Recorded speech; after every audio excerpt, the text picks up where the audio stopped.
Hey guys, thanks for tuning into this quick flip presentation on cover letters or letters of application.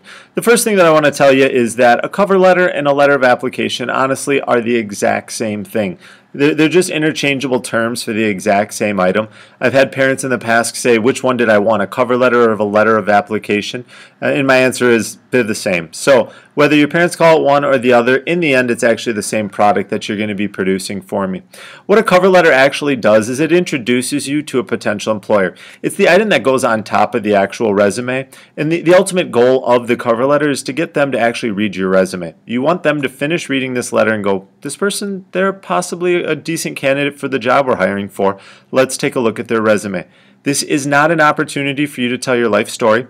This is not an opportunity for you to go on and on about every experience that you've ever had. This is basically your highlight reel. It's the top 4 to 6 things that set you apart.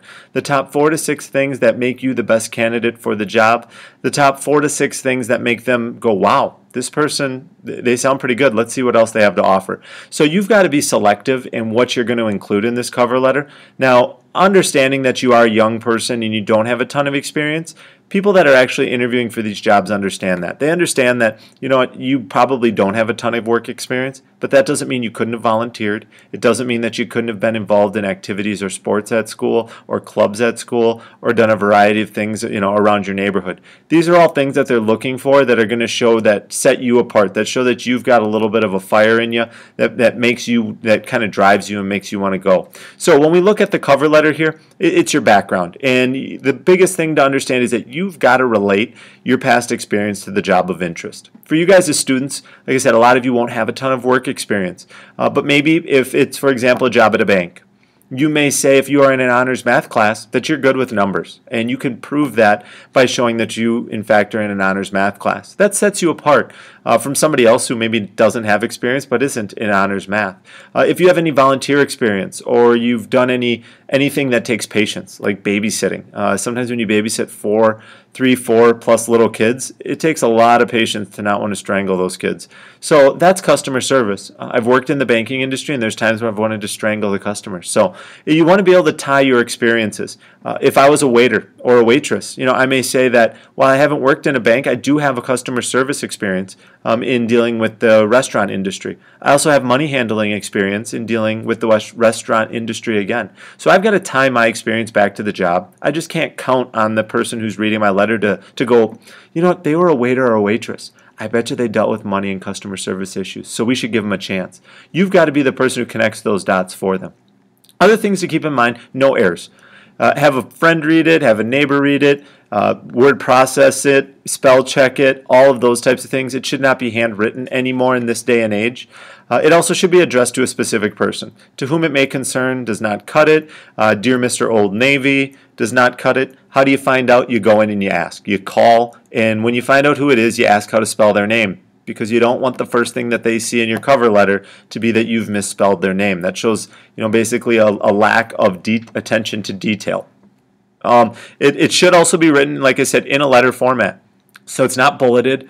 It is in a paragraph, typical old-fashioned letter, and I will show you an example, and there's also some on my website that you can check out as well. This is a quick video clip that looks at cover letters or letters of application. When this is done, we'll wrap up the video, and in the next video I will get you the actual cover letter assignment. So I will see you in just a minute. Thanks.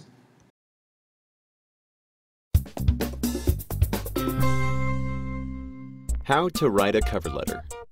A resume without a cover letter is like a burger without a bun. If you really wanted a job from somebody, you wouldn't send them a burger without a bun, would you? Of course not. You will need a computer, typewriter, or some other mechanical writing device. A cover letter should never be handwritten. Step 1. Address the letter to a specific person. Writing "to whom it may concern" is lazy. Tracking down the right person shows real moxie. If you're unsure who to write, call the company and ask. Make sure you get their exact title and correct spelling of their name. Step 2. Open your letter with a short introduction that gets right to the point. Say what position you're after and how you found out about it. Step 3. Demonstrate that you understand what the company does and show enthusiasm for whatever that is.